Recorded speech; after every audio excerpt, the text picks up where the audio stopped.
मैं हूं आबिद हुसैन शेख, आपका खैर मकदम है। 4 टीवी न्यूज़ कर्नाटक एक्सप्रेस में 17 नवंबर से बीजापुर की महिला यूनिवर्सिटी शुरू। कोविड-19 के कारण बंद की गई बीजापुर की अक्का महादेवी यूनिवर्सिटी 17 नवंबर से खुलेगी। इसकी जानकारी देते हुए in charge chancellor doctor Omkar Kakade ने बताया कि इस यूनिवर्सिटी के तहत आने वाले सभी कॉलेजेस भी खुलेंगे। इसको लेकर सभी प्रिंसिपल, लेक्चरर और सिब्बंदियों को सूचित किया गया है। गेस्ट लेक्चरर नियुक्ति के लिए नोटिफिकेशन निकाला गया है। कोविड-19 के नियमों का पालन करते हुए मास्क, सैनिटाइजर के इस्तेमाल के साथ कॉलेज आने के लिए सभी स्टूडेंट को सूचना दी गई है, बताया डॉक्टर काकड़े ने। अशोक गस्ती की पत्नी को टिकट देने की मांग।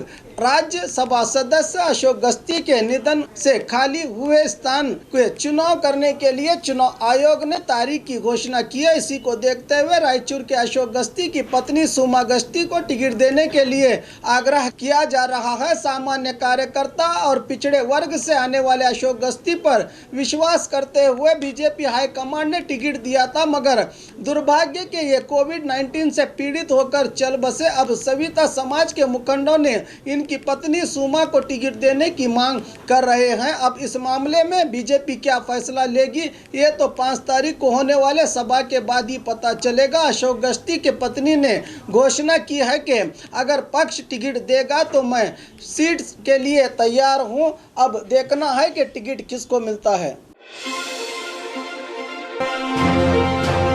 बेलगाम डीसीसी बैंक चुनाव में भी रिजॉर्ट की सियासत। बेलगाम डीसीसी बैंक निर्देशक चुनाव में भी कांग्रेस और बीजेपी के बीच कड़ा मुकाबला होने की आसार नजर आ रहे हैं। बीडीसी से निर्देशक चुनाव में कांग्रेस की अंजलि निम्बाड़कर और एमईएस संगठन के अरविंद पाटिल के बीच कड़ा मुकाबला है। बताया जा रहा है कि हालात को देखते हुए इन दोनों ने अपने अपने मतदारों को कड़े पहरे में रिजॉर्ट में रखा है। 3 निर्देशक स्थानों के लिए होने वाले चुनाव में खानापुर क्षेत्र के इस चुनाव पर ही सबकी नजरें टिकी हैं। डिप्टी सीएम लक्ष्मण सवदी, जल संसाधन और बेलगाम जिला निगरान मंत्री रमेश जारकिहोली ने अविरोध चुनाव के लिए कोशिश करके अंजलि निम्बाड़कर से बात की थी, मगर अंजलि ने अपना नाम पत्र वापस लेने से इनकार किया तो चुनाव लाजमी हो गया। इसी को देखते हुए अब बीजेपी महाराष्ट्र एकीकरण समिति के अरविंद पाटिल को समर्थन दे रही है ताकि अंजलि को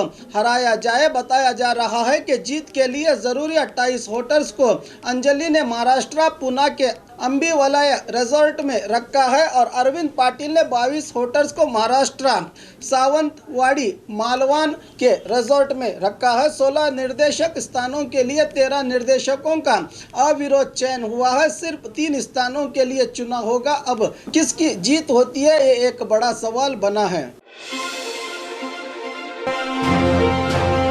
झगड़े की इंतहा, दामाद ने किया सास का कत्ल। गुलबर्गा जिला कमलापुर तालुका के भीमनाल ग्राम में पत्थर से हमला करके दामाद ने सास का कत्ल करने की घटना घटी है। कहा जा रहा है कि बीदर जिला भालकी से अपनी बेटी को उसके ससुराल छोड़ने आई 45 साल लक्ष्मीबाई के साथ उनके दामाद रामू का झगड़ा हुआ। देखते ही देखते इस झगड़े का अंत लक्ष्मीबाई के कत्ल पर खत्म हुआ। बताया जा रहा है कि दामाद रामू ने ही अपनी सास पर वजनी पत्थर से हमला करके कत्ल किया। कमलापुर पुलिस थाने में मामला दर्ज। दोनों क्षेत्रों में हमारे उम्मीदवार जीतेंगे, सिद्धरामैया आज बेंगलुरु के अपने निवास के पास मीडिया के पूछे गए सवालों का जवाब देते हुए विरोध पक्ष नायक सिद्धरामैया ने बताया कि आरआर नगर में काफी कम मतदान हुआ है, जो हमारे लिए ठीक है। इसी आधार पर यहां से हमारे उम्मीदवार जीतेंगे। राज्य सरकार के खिलाफ जनता आक्रोशित हुई है। इसी गुस्से को लेकर बहुत से लोगों ने वोट नहीं दिया और कुछ लोगों ने बीजेपी को हराने के लिए हमारे उम्मीदवार को वोट दिया है। दोनों क्षेत्रों में हमारी जीत यकीनी है, बताया सिद्धरामैया ने। पोलियो इंजेक्शन बन सकता है कोविड वैक्सीन। कोविड के कहर को देखते हुए सारी दुनिया में इस वायरस को मारने के लिए रोज नए नए इजाद जारी हैं, मगर अब तक इसके लिए वैक्सीन नहीं बन पाया। अब बताया जा रहा है कि पोलियो बीमारी का इंजेक्शन ही कोविड को मिटा सकता है। इसी को लेकर क्लिनिकल ट्रायल करने की बात सोची जा रही है। इसी बात का सुझाव बेंगलुरु के HCJ अस्पताल के डॉक्टर विशाल राव ने सरकार को दिया है। ड्रग कंट्रोल ऑफ इंडिया को प्रस्ताव भेजते हुए डॉक्टर विशाल ने अपने प्रस्ताव में लिखा है कि ऐसा ही ट्रायल डेनमार्क में चल रहा है। पहले चरण में अच्छे नतीजे भी सामने आए हैं। यहाँ भारत में भी ऐसा ट्रायल करने का निवेदन किया है। पोलियो की बीमारी में भी RNA वायरस के खिलाफ रोग निरोधक शक्ति बढ़ाई जाती है। कोविड भी RNA वायरस ही है। पोलियो की दवा अगर कोविड के लिए इस्तेमाल की जाए तो अच्छे नतीजे निकलने की उम्मीद जाहिर की है। अब देखना होगा इस मामले में क्या डॉक्टर विशाल की सलाह को माना जाता है या नहीं। ऑपरेशन कमल हो सकता है, विधायक महेश कुमथल्ली पिछले दिनों शिरा और RR नगर मतक क्षेत्रों के लिए प्रचार करते हुए डिप्टी CM लक्ष्मण सवदी ने कहा था कि कांग्रेस के कुछ विधायक बीजेपी में शामिल होने वाले हैं। अब इस बयान की तस्दीक करते हुए अतनी बीजेपी विधायक महेश कुमथल्ली ने भी यही कहा है। आज अतनी में मीडिया से बात करते हुए विधायक महेश ने कहा कि कांग्रेस के कुछ मुखंड बीजेपी में शामिल होने की संभावना है। इन्हीं लोगों ने मीडिया के सामने ऐसा कहा है। बेलगाम जिला निगरान मंत्री रमेश जारकीहोली और डिप्टी CM लक्ष्मण सवदी के संपर्क में ये लोग हैं। कुछ ही दिनों में ऑपरेशन कमल होगा, बताया विधायक ने। बोरवेल से पीले रंग का पानी, जनता परेशान। गुलबर्गा के बाहरी इलाका कपनूर इंडस्ट्रियल एरिया के पास स्थित सिद्धरुड कॉलोनी में बोरवेल से पेट्रोल के कलर का पानी आने से यहाँ की जनता की मुश्किलों में इजाफा हुआ है। ना ये पानी पिया जा सकता है, ना इस्तेमाल किया जा सकता है। मजबूरी में ऐसे पानी पीकर यहाँ बसने वाले गरीब जनता बीमारियों का शिकार हो रही है। इसी की जानकारी देते हुए यहाँ के लोग बता रहे हैं कि इसका कारण पास ही मौजूद कारखाना है जहाँ मिट्टी को प्रोसेसिंग किया जाता है। इस कॉलोनी में करीब 200 से ज़्यादा गरीब परिवार रहते हैं जो कूली का काम करके अपना गुजारा करते हैं। कई बार अधिकारियों को और जनप्रतिनिधियों को बताने पर भी किसी ने ध्यान नहीं दिया। ये पानी ले जाकर जिलाधिकारी दफ्तर के सामने एहतजाज भी किया गया, मगर कुछ भी फायदा नहीं हुआ, कह रहे हैं यहाँ के लोग। राउडी शीटर पर पुलिस फायरिंग, गिरफ्तार करने आए PSI पर चाकू से हमला करके भागने की कोशिश करने वाले आरोपी पर पुलिस ने फायरिंग की है। यह घटना हासन शहर के बाहरी इलाके में घटी है। अरकल्लू होसाहल्ली के 32 साल सुनील पर करीब 7 आपराधिक मामले दर्ज हैं। सुनील ने अक्टूबर 23 को अपने साथी प्रताप, सूरी, रवि, संतोष और सतीश के साथ मिलकर 3 लोगों पर जानलेवा हमला करके फरार हुआ था। इसी मामले में गिरफ्तार करने गए ग्रामांतर पुलिस थाने के PSI बसवराज पर हमला किया, जिसके कारण बसवराज के पेट और बाएं हाथ पर जख्म आए हैं। इसको देखते हुए पास ही खड़े सर्कल इंस्पेक्टर P सुरेश ने सुनील के पांव पर गोली दाग दी। अब आरोपी को अस्पताल में दाखिल किया गया है। येडियुरप्पा अपनी जबान से पीछे नहीं हटेंगे। आज बेंगलुरु के वायलीकाल के अपने निवास में मीडिया के सवालों का जवाब देते हुए कहा कि कोविड वायरस के कारण ज्यादा मतदान नहीं हुआ। ऐसे हालात में भी 45% मतदान होना ठीक ही है। कम मतदान होने से किसको फायदा होगा, किसको नुकसान, ये सब चर्चाएं तो होती रहेंगी। कांग्रेस ऐसे में अपना फायदा बता रही है, मगर जनता समझदार है। जो अभिवृद्धि के काम करता है उसी को जनता वोट देती है।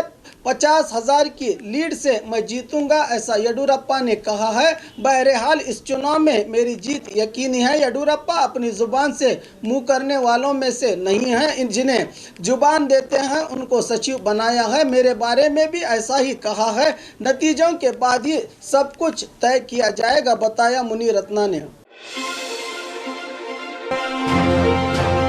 फिलवक्त स्कूल नहीं खोले जाएंगे, सुरेश कुमार। आज बेंगलुरु में education commissioner Anup Kumar, chief secretary Uma Shankar सहित कई उन्नत अधिकारियों के साथ सभा के बाद मीडिया से बात करते हुए शिक्षा मंत्री सुरेश कुमार ने कहा कि फिलवक्त राज्य में स्कूल्स नहीं खोले जाएंगे। सभा में हमने कोई भी फैसला नहीं लिया। दूसरे राज्यों में स्कूल शुरू हुए हैं, वहां के हालात पर नजर रखी गई है। एजुकेशन कमिश्नर, समाज कल्याण, बीबीएमपी, आरोग्य विभागों, राज्य के सभी तालुकों के एसडीएमसी और पोषकों से राय लेकर रिपोर्ट सरकार को भेजेंगे। उसके बाद ही फैसला लिया जाएगा। टीचर्स के ट्रांसफर प्रक्रिया पर पूछे गए सवाल का जवाब दिया कि हर बार किसी न किसी कारण ट्रांसफर की प्रक्रिया मुलतवी होती जा रही है। इसी बार चुनाव नीति संहिता खत्म होते ही इस प्रक्रिया को शुरू किया जाएगा, बताया शिक्षा मंत्री सुरेश कुमार ने। कुछ शक्तियां संगठित होकर नौजवानों को बरगला रही हैं। बसवराज बोम्मई आज बेंगलुरु में मीडिया से बात करते हुए गृह मंत्री बसवराज बोम्मई ने कहा कि राज्य में लव जिहाद को रोकने के लिए कानून जारी किया जाने के बारे में चर्चा चल रही है। मतांतर करने के लिए कुछ शक्तियां संगठित होकर नौजवानों को बरगला रही हैं। लव जिहाद के नाम पर मतांतर करना गलत है, कहते हुए अहमदाबाद हाईकोर्ट ने फैसला सुनाया है। अब मौजूदा कानून में संशोधन या फिर नए कानून की रचना जरूरी है। दूसरे राज्यों में इस मुद्दे पर क्या चल रहा है, इस पर भी नजर सानी करके हमारे राज्य में भी लव जिहाद को रोकने के लिए कानून जारी किया जाएगा, बताया गृह मंत्री बसवराज बोम्मई ने।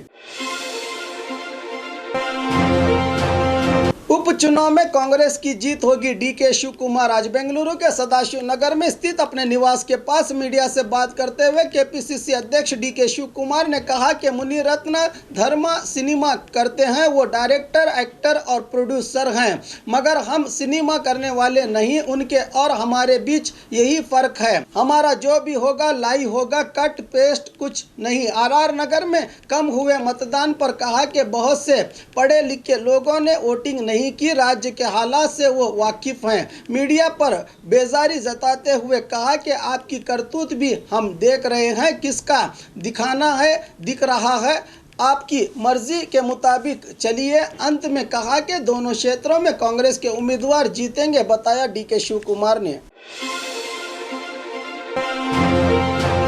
फादर स्टाइन की रिहाई की मांग करते हुए मौन प्रदर्शन। पिछले दिनों गुलबर्गा शहर में हुए फादर स्टाइन की गिरफ्तारी को लेकर Karnataka United Christian for human right संगठन के नेतृत्व में फादर को रिहा करने की मांग करते हुए जिला अधिकारी दफ्तर के सामने मौन प्रतिभटन किया गया। इस प्रदर्शनकारियों का कहना है कि फादर एक सामाजिक और शांति व्यक्तित्व वाले इंसान थे। उन्होंने कई सामाजिक काम करके गरीबों की मदद की है, इसलिए इनकी रिहाई की मांग करते हुए संघ के पदाधिकारियों ने जिला अधिकारी द्वारा राष्ट्रपति को निवेदन पत्र सौंपा। और खबरों के लिए देखते रहिए 4 टीवी न्यूज़ कर्नाटक एक्सप्रेस।